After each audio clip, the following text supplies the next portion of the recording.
ఉప ఎన్నిక పోలింగ్ కొనసాగుతోంది. సాయంత్రం 6 గంటల వరకు పోలింగ్ జరగనుంది. నియోజకవర్గంలో 4,01,635 ఓటర్లు ఉండగా 58 మంది అభ్యర్థులు బరిలో ఉన్నారు. పోలింగ్ కోసం 139 ప్రాంతాల్లో 407 కేంద్రాలు ఏర్పాటు చేశారు. వెబ్ కాస్టింగ్ ద్వారా పోలింగ్ సరళి పర్యవేక్షించనున్నారు.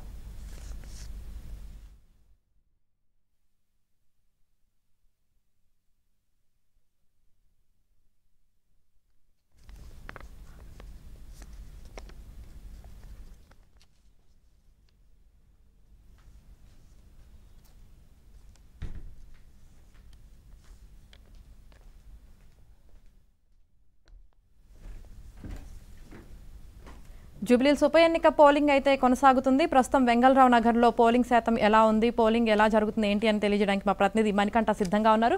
మణికంఠ, ప్రస్తుతం వెంగళరావు నగర్లో ఎంతమంది ఓటర్లు ఉన్నారు, అక్కడ నియోజకవర్గంలో ఎంతమంది ఓటర్లు ఉన్నారు, ప్రస్తుతం అక్కడ ఓటింగ్ సరళి ఎలా ఉంది?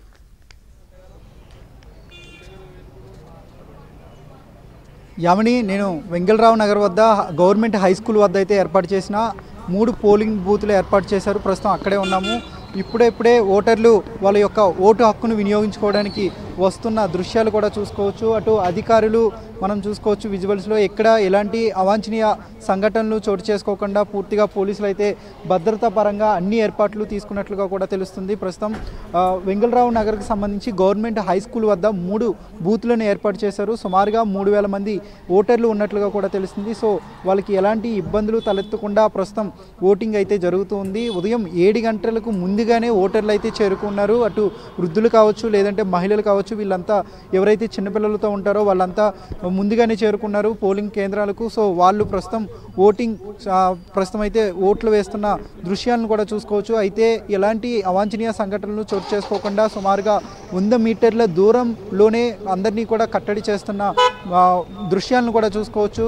ప్రస్తుతం పోలీసు ఉన్నతాధికారులు కూడా ఈ కేంద్రాన్ని సందర్శించారు. ఎందుకంటే ఇది ఒక సమస్యాత్మక కేంద్రంగా అధికారులు గుర్తించారు. సో పూర్తిగా ఎక్కడ ఎలాంటి అవాంఛనీయ సంఘటనలు చోటు చేసుకోకుండా భద్రతా పరంగా ఇబ్బందులు తలెత్తకుండా అన్ని విధాల చర్యలు తీసుకున్నట్లుగా కూడా తెలుస్తుంది. అలాగే కొన్ని చోట్ల ముఖ్యంగా షేక్పేట్లో కొన్ని ఏరియాల్లో ఈవీఎంలు మొరాయించినట్లుగా కూడా తెలుస్తుంది. అక్కడకు అదనంగా మరో ఈవీఎంను అక్కడికి అక్కడ ఏర్పాటు చేశారు. సో ఇక్కడ కూడా ఎలాంటి ఓటింగ్కు ఇబ్బందులు తలెత్తకుండా అన్ని ఏర్పాట్లు చేస్తూ అధికారులు అయితే అన్ని విధాల సమన్వయం చేసుకుంటున్న సిచ్యువేషన్ కూడా ఉంది.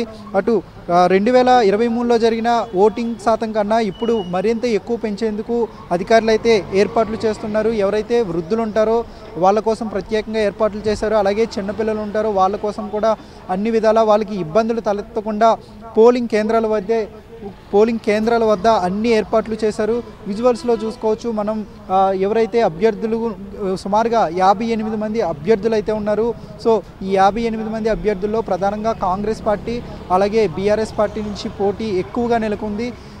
వాళ్ళ యొక్క అభిమాన గెలిపించుకోవడం కోసం, తమ అభ్యర్థిని గెలిపించుకోవడం కోసం ప్రస్తుతం ఓటింగ్కు పాల్గొనడానికి అయితే ఇప్పుడిప్పుడే మెల్లమెల్లగా వస్తూ ఉన్నారు. సో అంటే ఇప్పుడు ప్రస్తుతం సుమారుగా ఓటింగ్ ప్రారంభమయ్యి 45 నిమిషాలు అవుతుంది కేవలం. సో ఈ 45 నిమిషాల్లో ఓటింగ్ ఎంత నమోదైంది అనేది ప్రస్తుతం అధికారులు ఇప్పటికే అప్డేట్ చేయలేదు. మరో కొద్ది నిమిషాల్లో అంటే సుమారుగా 15 నిమిషాల తర్వాత మొత్తం 1 అవర్లో ఓవరాల్గా ఎంతవరకు ఓటింగ్ నమోదైందనేది అధికారులు వెల్లడించే అవకాశం ఉన్నట్లుగా కూడా తెలుస్తుంది. మరోవైపు యువ ఓటర్లు కూడా ఓటు హక్కును ఉపయోగించుకునేందుకు చాలా ఆసక్తి చూపిస్తున్నారు.